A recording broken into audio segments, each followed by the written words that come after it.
Doesn't matter what you look like. I mean, obviously not every day it doesn't matter what you look like. Everyone's unique.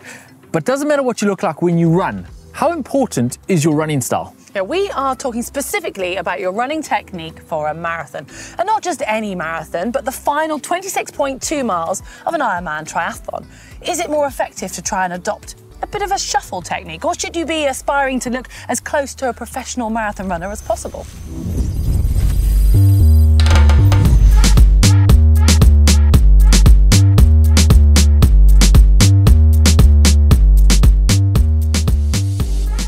We all aspire to look good when we run because it's generally thought that runners who look good run fastest. I mean, if you look at the Olympic marathon, those guys look pretty good, and we can all dream of being as elegant and effortless as those elite runners. Well, yes, but there are a couple of major issues that get in the way.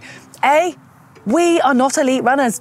We're triathletes. And B, well, we are attempting to run fast, having swam 3.8k and cycled 180k. So no wonder it's a near impossible task. But where does that leave us? Should we still be aspiring to run as close to those professional runners as possible? Or should we just throw it out the window and shuffle our 42k? Now, before we delve into which style is best for Ironman, let's first define the two styles, shuffle versus bounce, and what the difference is.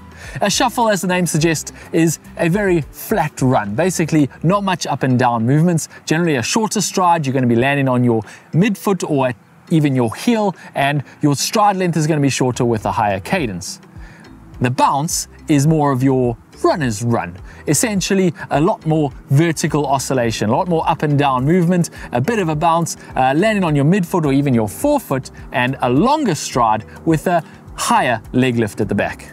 So now you know the different styles, you might start to picture some of the pros when they're running. And actually, if you watch the pros, I'm afraid it's not really going to help answer the question as to what style you should adopt, because we've got some of those that come from more of a running background and look more like we would label natural runners with that bounce style, such as Marinda Carfrey. We've got Beth Potter, Patrick Langer. And then you've got those that maybe look more like triathletes when they're running, such as Daniela Reef, Lionel Sanders, Chrissy Wellington. However, when you look at their actual running times in a triathlon, there's very little separating them. So how can there be such a divide in their running aesthetics when there is so little that divides them in pace? We'll come back to address that question later on, but now I want to focus a little bit more on the shuffle technique. I mean, as a channel, we spend a lot of time talking about how to run like a pro, but we've not really given the shuffle much thought. Now, I want to bring in our very own James to talk about something that's known as the Sutto Shuffle. Now, recently on a shoot, I was running next to James and I was noticing his gait, and considering he runs an incredibly fast Ironman marathon, his running gait might not necessarily reflect that at first glance. So I want to find out why.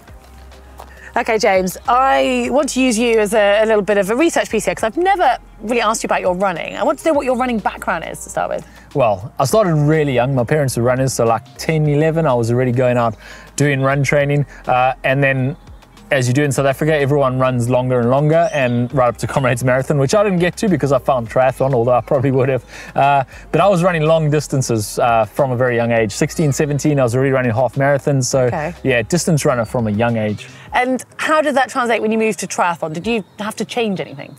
I didn't, but mostly because I found a particular coach, and that coach said, don't change anything, your running style is perfect. I asked him, I said, how do I improve my running? What do I need to fix? And he said, your running's perfect, fine, man, keep your style as it is. And that style was what I used for Ironmans, which is a very low leg kick kind of style, yeah. Yeah, so that brings me on. The coach you mentioned is Brett Sutton, and he is maybe famous for inventing what he calls the Sutto Shuffle. And you're probably best placed to explain exactly what that is. Well, the Sutto Shuffle, I mean, he's just kind of coined it. It is what it sounds like. It's a shuffle, basically. It's a slow run, low run, flat run, and he uses it for different things for different people. So essentially, it's a low impact run, and if you are injured, you can still do a low impact run without aggravating that injury, so you can still get fitter. Similarly, you can keep moving and keep going for a very long time, even if you're tired from a lot of biking or a lot of running for the week. You can still get a long run in if you do the Sutto Shuffle. So, but it is slow. You wouldn't really race like that unless you do it a whole lot. In which case, you get really efficient at it, and over a distance like a marathon, you get pretty fast too, which is what is used for a lot of people. You know, the Sato Shuffle means, like I say, it means different things for different people. But for a lot of people, that's exactly what they would use in an Ironman. And are there any athletes that you saw when you were being coached by him, any pros that came in and he had to actually physically try and change it and you saw their gait change? Yeah, he definitely did encourage a lot of people to change their style so that they could survive a whole Ironman marathon. There were a lot of people that came in, and like myself, who were kind of naturally inclined to that kind of style, to an Ironman marathon style. Daniela and Chrissy are a couple of examples. But there were also people who came in and were like, you can't run like that for a whole marathon. You need to change your style to something far more suited to Ironman marathons. Okay, and was there anyone that it didn't work for that he's coached? I mean, he used it for different people, for different things, but there are some people who he's just gone, no, I'm not changing your running style. Nicola Spirig is a good example. She hasn't actually done an Ironman, so I suppose maybe she would change to a shuffle, but I'm going to argue not. We'll find out this year because she's actually going to run the sub-8 attempt. So we'll find out whether she does a Sato Shuffle then, but I'm going to bet she doesn't. Yeah, I can't imagine at her stage in her career she's going to start changing her running gait, actually. But that's really fascinating. Thank you.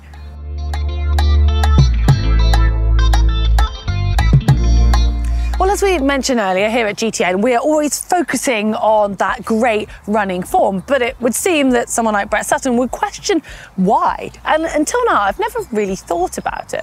Well, yeah, the fact that we're running tired in a triathlon has to play a big part in that. Now, it's one thing to run well and bounce through a 5K or a track session even, or even a 10K, but it's a whole nother ballgame when you're talking about an Ironman marathon. And the answer is that most people just can't run like that for a whole Ironman marathon.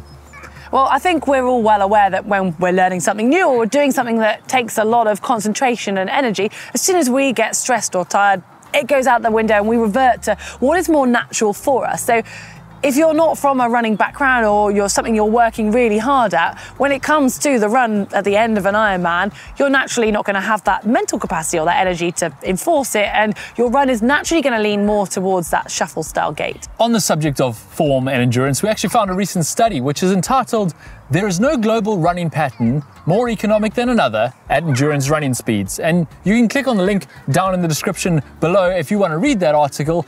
Basically, to sum it up, the title does. It says, there is no global running pattern that is more economical than another at endurance running speeds. Everything's in the title. There is no better running style. Yeah, so it's basically saying what we were talking about earlier, that it doesn't matter what you look like when you run. And you might be one of those very lucky or fortunate people that has a gait that's aesthetically pleasing at the end of an Ironman run. Well, great for you, but I would say that it's reassuring for the rest of us. It's showing that basically our pace is not going to be capped by the style of our running gait. So basically, good form does not necessarily mean efficient running. Yeah. Now, we're not going to say don't work on your form. Looking good while running and working on those form things that are traditional are definitely going to help you on shorter distances, track sessions, 5Ks, 10Ks. What we are saying, though, is that when it comes to the end of an Ironman, looking good is far down your list of priorities, far less important than keeping moving.